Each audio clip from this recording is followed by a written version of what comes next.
과정에서 논란을 빚었던 전남 동부권 통합청사 부지로 순천 신대지구가 최종 확정됐습니다. 동부권 통합청사는 오는 2022년 들어설 예정이며 260명의 직원이 근무하게 됩니다. 여수 상공회의소 이전 작업이 난항을 겪고 있습니다. 마땅한 이전 부지를 결정하지 못하고 있기 때문인데 TF팀을 구성해 부지 문제를 재검토하기로 했습니다. 여수 수산물 특화시장 회사 측과 일부 상인들의 갈등이 여전합니다. 여수시가 갈등중재위원회를 구성했지만 해결될 기미를 보이지 않고 있습니다. 광양시가 전남 지역에 처음으로 중소기업 연수원 유치에 나섰습니다. 남중권발전협의회와 함께 연수원 유치를 위한 공동건의문을 정부에 전달했습니다. 시청자 여러분 안녕하십니까? 화요일 밤 여수 MBC 뉴스데스크입니다. 전라남 도청의 동부권 통합청사가 순천 신대지구의 옛 외국인 학교 예정 부지로 들어가게 됐습니다. 여수시 율촌면 지역과 끝까지 경합을 벌였는데 개발 여건이 좋고 지역민들이 찾아가기 쉽다는 점에서 높은 점수를 받았습니다. 김주희 기자가 보도합니다. 전남 동부권 통합청사의 입지가 순천시 신대지구 내 구 외국인 학교 부지로 최종 확정됐습니다. 광주 전남연구원은 순천시가 신청한 부지가 여수시가 신청한 율촌면 지역 사유지보다 동부권 통합청사로 더 적합한 것으로 평가됐다고 밝혔습니다. 종합평가 점수는 여수시 101.72점, 순천시 112.52점을 받았습니다. 주요 항목 승관들과 순천시 후보지는 개발 여건, 도시 현안, 접근성 등 주요 항목에서 골고루 좋은 평가를 받았습니다. 광주 전남연구원은 이번 공모 과정에 대한 공정성을 다시 한번 강조했습니다. 투명하고 공정하게 진행을 하려고 노력을 했고 또 기준위원회 분들도 마찬가지고 평가위원회 분들도 마찬가지로 그 공정한 상황에서 진행했다는 점을 다시 한번 강조드리고 싶습니다. 전남 동부권 통합청사는 3만 3천여 제곱미터 부지에 내년 하반기 착공해 오는 2022년 상반기 준공됩니다. 기존 동부적 본부를 포함해 5개 산하기관이 입주해 260여 명이 근무하게 됩니다. 동부권 통합청사는 앞으로 전남 동부지역의 민원 행정 강화는 물론 도정 운영의 새로운 핵심 축으로 자리매김할 수 있을 것으로 전망됩니다. 그럼에도 심사 기준에 대한 형평성 논란으로 일정이 연기되고 광양시가 공모를 포기하는 등 파행을 겪은 동부권 통합청사의 입지 선정 공모.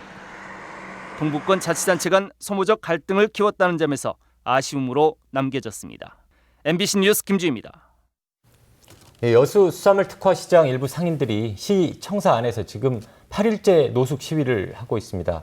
다들 연로하신데 정말 딱하고 안쓰럽더라고요. 네, 시장을 운영하는 회사 측과 갈등이 해소되지 않아서 계속 장사를 못하고 있다면서요. 네. 그래서 시가 생계 문제에 적극적으로 나서달라 이렇게 요구하고 있고요. 예, 시는 그런데 분쟁 조정위원회를 구성은 했는데 벌써 석 달째 별다른 대안을 내놓지 못하고 있습니다. 자세한 속사정 강서영 기자가 취재했습니다. 지난해 4월 수산물 특화시장 주식회사는 일부 점포의 전기와 수도를 끊었습니다. 상인 가운데 일부가 회사 측의 불투명한 재정 운영을 이유로 5년 동안 17억여 원의 공과금을 내지 않았다는 겁니다.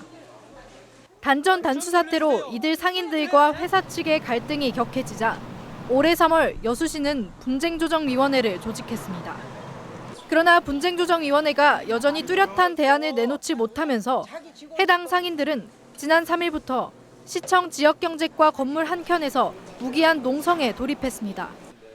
1년 넘게 지속된 단전 단수로 생계가 위협받고 있다며 공과금 관련 법적 분쟁이 끝날 때까지만이라도 여수시 소유의 특화시장 아케이드에서 임시로 장사를 할 수 있게 해달라는 겁니다. 여수시 소유 건물이니까 빈 점포에서 먹고 살 수 있게끔, 다만 우리가 분쟁 중에 개입해달라는 이야기는 아닙니다. 그 문제 해결되는 동안 먹고 살 길 열어달라고 하는 취지로 여태까지 여수시 방문을 했던 것입니다. 여수시는 상인들의 주장대로라면 갈등이 해결되기보다는 오히려 격화될 거라는 입장입니다. 공과금을 납부하고 장사를 하는 다른 상인들과의 충돌이 예상된다는 겁니다. 양측 주장을 들어보면은 주장들이 첨예하게 대립을 하고 있어요. 상인들이 요구하는 아키트 입점, 임시시장 점포 개설은 좀 검토하지 않고 있고요. 회사 측은 여전히 일부 상인들이 밀린 공과금을 납부해야 한다고 주장하고 있습니다. 이들 상인들이 제기한 회사 대표의 횡령과 사기 혐의는 이미 검찰에서 혐의 없음으로 불기소 처분을 받았다는 이유에서입니다. 여수시 분쟁조정위원회는 지난 잘잘못을 따지기보다는 상생과 양보의 방안을 찾아보겠다며 6월 안에는 조정안 결과가 도출되길 바란다고 밝혔습니다. MBC 뉴스 강소영입니다. 이희호 여사의 타계 소식에 지역 각계에서도 애도를 전하고 명복을 기원하는 목소리가 이어지고 있습니다. 더불어민주당 전남도당은 고 김대중 전 대통령의 정치적 동지로서 우리나라 민주화 과정의 숨은 공신이었다며 이희호 여사의 영면을 기원했습니다. 정의당 전남도당도 생전에 여성 정책에 기여한 점을 높이 평가하고 고인의 유지를 받들어 한반도 평화 번영을 위해 노력하겠다고 강조했습니다. 김영록 전남도지사 등 지자체장들도 민주주의와 인권운동에 큰 족적을 남긴 여성 지도자였다며 지역민들과 함께 여사의 명복을 빌었습니다. 광양시가 전남에서 처음으로 중소기업 연수원 유치를 위한 본격적인 활동에 나섰습니다.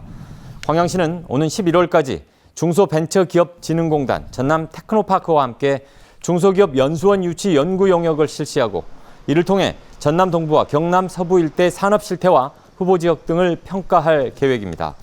이와 관련해 광양시가 속해 있는 남중권 발전협의회와 광양만권 행정협의회 등은 연수원 광양 유치를 위한 공동 건의문을 정부에 전달하고 추진 전략을 마련하고 있습니다. 중소기업 연수원은 기술, 품질 교육과 기업 맞춤 연수 등을 실시하는 기관으로 현재 경기도 안산과 광주광역시를 포함해 전국에서 5곳이 운영되고 있습니다. 여수 지역 상공인들의 대표 기관인 상공회의소 이전 작업이 난항을 겪고 있습니다. 현실적 한계와 구성원들의 의견 차로 마땅한 이전 부지를 결정하지 못해서인데요. 상인은 TF팀을 운영해 부지 문제를 원점에서 재검토하기로 했습니다. 문영철 기자입니다. 지난 1981년 준공된 지하 1층, 지상 6층 규모의 여수 상공회의소 회관입니다. 여수에서는 처음으로 엘리베이터를 갖춘 현대식 건물로 주목을 받았지만 지어진 지 40년 가까이 된 데다 주차장도 부족해 이용객들의 불편이 이어지면서 지난해 이전이 결정됐습니다. 문제는 새로 옮겨갈 장소입니다.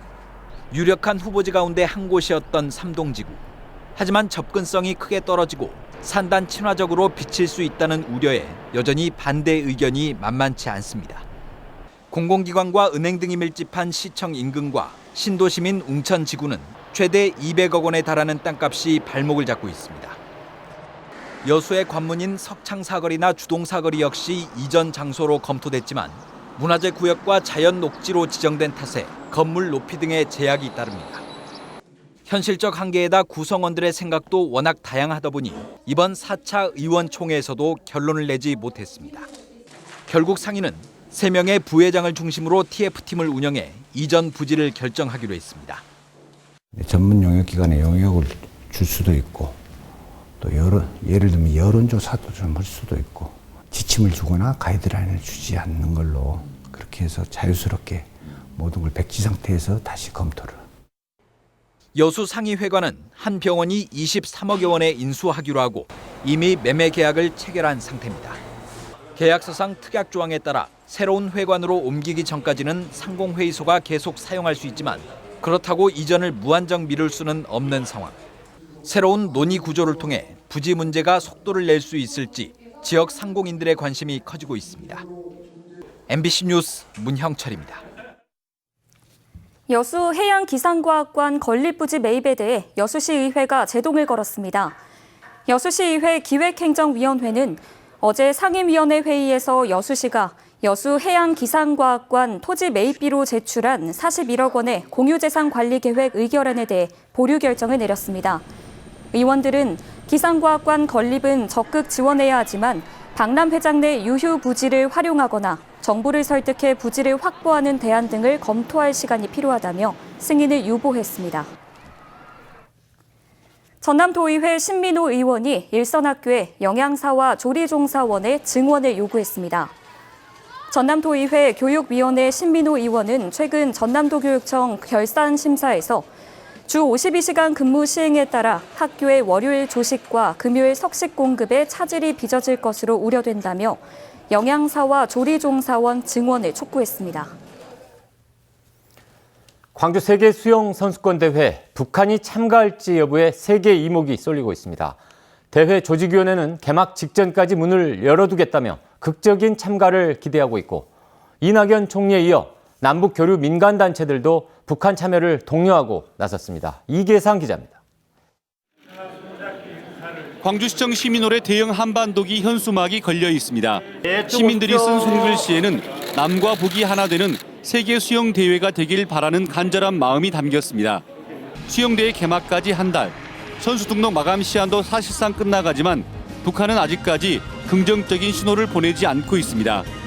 국제수영연맹과 대회 조직위원회는 선수 엔트리 등록이 마감되더라도 북한이 참가 의사만 밝힌다면 적극적으로 지원하겠다는 입장입니다. 일종의 대진표가 짜여지는 거죠. 그 전까지 추가 등록하면 다 받아주고 있습니다. 비나가 지금까지 항상. 그래서 이제 인내심을 가지고 기다려야 되겠고요. 정부도 북한 선수단 참가를 위해서 팔을 걷어붙였습니다. 이낙연 국무총리는 수영대회 성공 개최를 위해 모든 준비를 갖췄다며 북한 선수단과 응원단이 동참해서 한반도 평화의 메시지를 세계에 보낼 수 있도록 해달라고 요청했습니다. 광주 지역 40여 개 시민사회단체들도 남북교류협의회와 함께 북한 체육상에게 보내는 공문을 통해서 평창 동계올림픽이 그랬듯이 광주 수영대회가 남북화합과 통일의 돌파구가 될 것이라며 북측 선수단과 응원단이 광주로 와달라는 뜻을 전달하기로 했습니다. 스포츠를 통해서 국제사회에서의 발돋움이라든가 이런 것을 깨워왔기 때문에 굳이 남북관계나 북미관계를 떠나서 세계 수영선수권대회에는 북이 참여할 것이라 이렇게 생각을 하고 있습니다. 내년 도쿄올림픽 진출을 위해서라도 북한 선수단 역시 광주 수영대회에 참가해야 하는 상황. 이제 북한의 최종 결단만 남아 있습니다. MBC 뉴스 이계상입니다. 광양시 중동지구에서 추진되고 있는 행복주택 건설과 관련해 주민들이 강하게 반발하고 있습니다. 공사 현장 인근의 초등학교와 유치원 학부모 50여 명은 오늘 집회를 열고 공사가 시작되면 통학하는 학생들의 안전이 위협받을 수 있다며 공사 중단을 촉구했습니다.